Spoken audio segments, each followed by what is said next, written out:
नमस्कार, सी न्यूज भारत में आप सभी का स्वागत है। उत्तर प्रदेश बुलेटिन में इस उत्तर प्रदेश बुलेटिन में सबसे पहले बात करेंगे आगरा के आवलखेड़ा के गढ़ी फौजी स्थित न्यू सेंट स्टीफन यूनिट 3 में 8वां वार्षिक महोत्सव मनाया गया। देखिए, आगरा के आवलखेड़ा के गढ़ी फौजी स्थित न्यू सेंट स्टीफन यूनिट 3 में 8वां वार्षिक महोत्सव मनाया गया, जिसका शुभारंभ आगरा मेयर हेमलता दिवाकर कुशवाहा के द्वारा सरस्वती प्रतिमा पर माल्यार्पण कर व दीप प्रज्वलित कर किया गया। नन्हे मुन्ने बच्चों ने भारत के अनेक राज्यों की संस्कृति के ऊपर नृत्य किया। नृत्य के माध्यम से लग रहा था कि हमें अपनी संस्कृति भूलनी नहीं चाहिए। लोग पुरानी संस्कृति को भूलते जा रहे हैं। कार्यक्रम के माध्यम से सभी बच्चों ने अलग अलग राज्यों की संस्कृति दर्शाते हुए कार्यक्रम को सफल बनाना। सभी बच्चों को आगरा मेयर हेमलता दिवाकर कुशवाहा के द्वारा सर्टिफिकेट और ट्रॉफी देकर सम्मानित किया गया। बच्चों के कार्यक्रम को सफल बनाने के लिए अभिभावकों ने तालियों से उनका सम्मान किया। एनुअल डे है और एक एनुअल डे है और जिसमें मैंने देखा कि बच्चों के अंदर जो कॉन्फिडेंस है वो देखने लायक है। और अभी हमने बच्चों के परफॉर्मेंस यहाँ पर देखे तो वो मैं कहूँगी कि पूरे भारत की राज्यों की संस्कृति का बच्चों ने आज यहाँ पर परफॉर्मेंस दिया।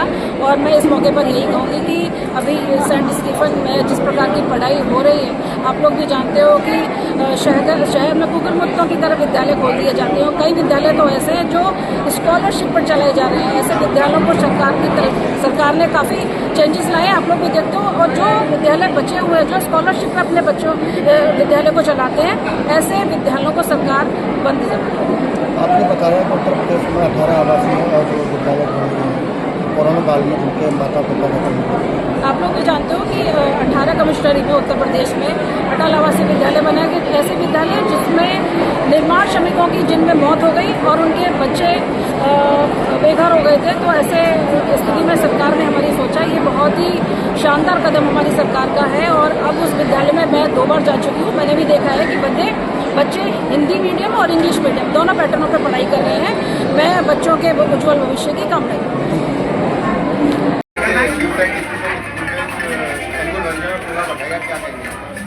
मैं राजेश शर्मा, भारतीय किसान यूनियन स्वतंत्रता राज्य उपाध्यक्ष। आज मुझे सेंट स्टीफन के प्रबंधक ने इन्वाइट किया और मैं यहाँ पर आया हूँ और मैंने यहाँ देखा बच्चों का कार्यक्रम बहुत ही सुचारू रूप से, बहुत ही शानदार तरीके से हो रहा है। मैं यहाँ के प्रबंधक जी को बहुत बहुत धन्यवाद देना चाहता हूँ, जिन्होंने अपने गांव में एक इतना अच्छा स्कूल खोला है जो कि हमारे गरीब बच्चों के लिए शिक्षा का एक नया स्रोत बनाया है। और हमारे गरीब बच्चे यहाँ शिक्षा अच्छे से अच्छे शिक्षा ग्रहण कर सकते हैं। मैं इनका बहुत ही आभारी हूँ और हमारी किसान यूनियन की तरफ से इनको बहुत बहुत बधाई दी जाती है। ये एनुअल फंक्शन हमारा 8वां एनुअल फंक्शन है, जिसके माध्यम से हम बच्चों को यूनिटी इन डाइवर्सिटी का संदेश दे रहे हैं। क्योंकि आज हम और आप भी देख रहे हैं कि राजनीतिकरण की वजह से हमारा समाज धर्म के आधार पर और रीजन के आधार पर बहुत विभाजित हो गया है। और हम बच्चों को एकेडमिक शिक्षा तो अपने विद्यालय में दे लेते हैं आराम से, लेकिन जो हमें किस तरीके से यूनाइट रहना है, हमारे देश का कैसा कल्चर है, वो सारा कल्चर हम शो कर रहे हैं, जिसके माध्यम से बच्चे भी आगे सीखें कि हमारे अलग अलग प्रदेशों में क्या होता है और एक दूसरे से कैसे हम लोग यूनाइट रह सकते हैं। क्योंकि किताब से पढ़ने का और उससे सीखने में जो जितना है, लेकिन हम अगर उसको परफॉर्म के माध्यम से, डांस के माध्यम से, सॉन्ग्स के माध्यम से, इन माध्यम से और बच्चों को सिखाते हैं। आगरा से सी न्यूज संवाददाता विष्णु बघेल की रिपोर्ट। ले चलेंगे आपको बदायूं, जहां ट्रैक्टर ट्रॉली ने बाइक को जोरदार टक्कर मार दी, जिससे बाइक सवार एक युवक की मौत हो गई तो वहीं 2 घायल बताए जा रहे हैं। क्या है पूरा मामला, देखिए इस रिपोर्ट में। ट्रैक्टर ट्रॉली ने बाइक में मारी जोरदार टक्कर। बता दें कि बाइक सवार एक युवक की मौत, 2 घायल। हादसे में 2 घायलों का अस्पताल में इलाज जारी है। पूरा मामला बिसौली कोतवाली के अहमदगंज गांव का बताया जा रहा है। बदायूं से सी न्यूज संवाददाता मनोज कुमार की रिपोर्ट।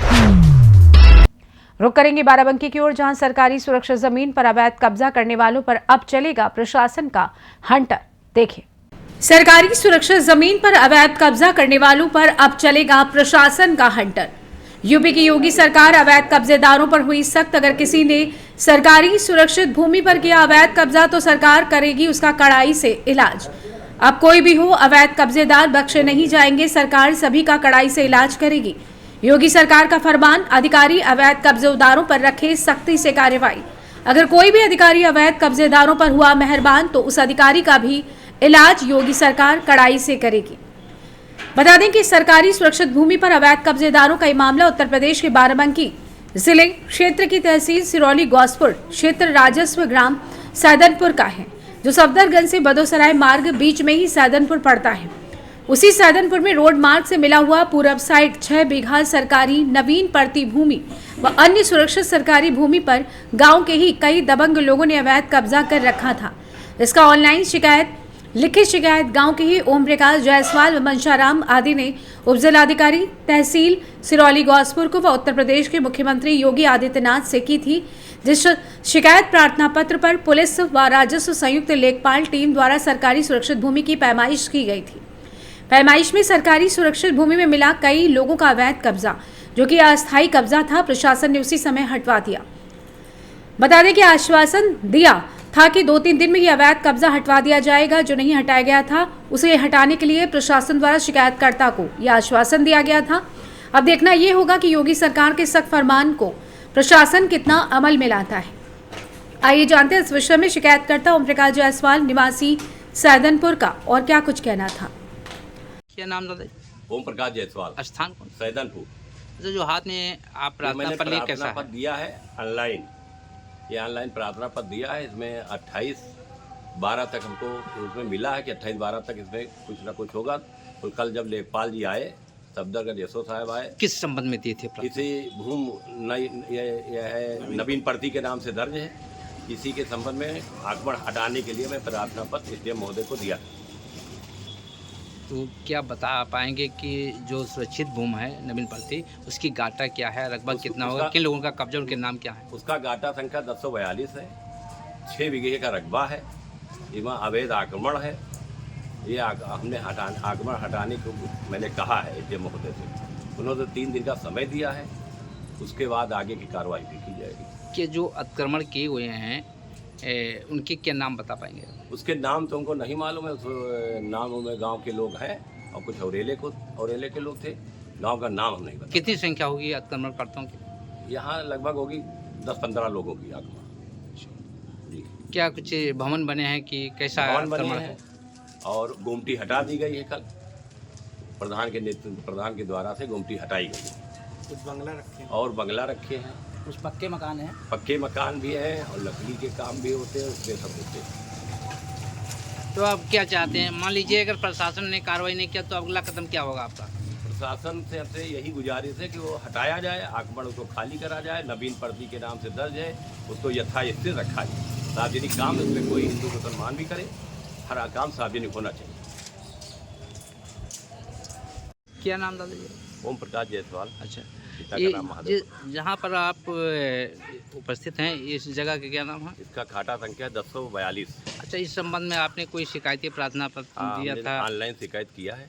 किसको किए थे? जनहित में योगी को। और उसकी शिकायत हमारे पास उनकी प्रूफ मिली है हमको। रिसीविंग कापी को प्राप्त हुई। और कल नाप भी हुई है।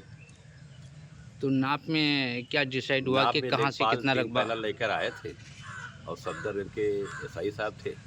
वो कल नापी गई है चौहद्दी, और उसमें गोमटी के आक्रमण हटाया गया है। अभी बिल्डिंग का आक्रमण लगा हुआ है, पड़ा हुआ है। आपके सामने लगी बिल्डिंग की स्थिति आपके सामने है। ये जिस भूमि पर आप खड़े, आपको जानकारी होगा कि भूमि सुरक्षित है, कैसी भूमि है? ये नवीन पड़ती के नाम से दर्ज है। गाटा क्या हो? गाटा संख्या 1042 है। 6 बीघे का रकबा है। तो प्रशासन द्वारा जो संयुक्त टीम पैमाइश की गई आपके द्वारा बताया जा रहा है, तो अतिक्रमण हटाने के संबंध में क्या कुछ? उन्होंने कहा 3 दिन की हम मोहलत दिए हैं। 3 दिन के बाद जैसा होगा अब हमको इतला करेंगे। वो 3 दिन की समस्या उन्होंने बताई दुकानदारों को। बाराबंकी से सी न्यूज़ संवाददाता विजय सिंह की रिपोर्ट। ले चलेंगे रायबरेली, जहां संदिग्ध परिस्थितियों में फांसी के फंदे पर लटकता मिला विवाहिता का शव। क्या है पूरा मामला, देखिए इस रिपोर्ट में। रायबरेली में संदिग्ध परिस्थितियों में फांसी के फंदे से लटकता मिला विवाहिता का शव। ग्रामीणों की सूचना पर पहुंची पुलिस ने कब्जे में लिया शव। वहीं मामले की गहनता से छानबीन में जुटी पुलिस सरेनी थाना क्षेत्र के सरदारगंज मजरे बैरुआ गांव की पूरी घटना बताई जा रही है। 5:30 बजे शाम को थाना सरेनी उस जरिए टेलीफोन सूचना मिली कि पूरे सरदार गांव में एक विवाहिता जिसकी शादी 2 साल पहले हुई थी फांसी लगा करके लटकी हुई है। इस सूचना पर हम लोग मौके पे आए तो मृतका पूनम वाइफ ऑफ राम सजीवन, जिनकी 2 साल पहले शादी हुई थी, मृत अवस्था में बेड पे पाई गई हैं। गांव वालों ने उनको उतार लिया था। तहरीर के मुताबिक कार्रवाई की जाएगी, आगे की विधिक कार्रवाई की जा रही है। रायबरेली से सी न्यूज संवाददाता मृदुलेश त्रिपाठी की रिपोर्ट। फिलहाल इस खास बुलेटिन में बस इतना ही। देश दुनिया की तमाम बड़ी खबरों को जानने के लिए जुड़े रहिए सी न्यूज भारत के साथ। हर खबर आपके साथ, आपके हाथ।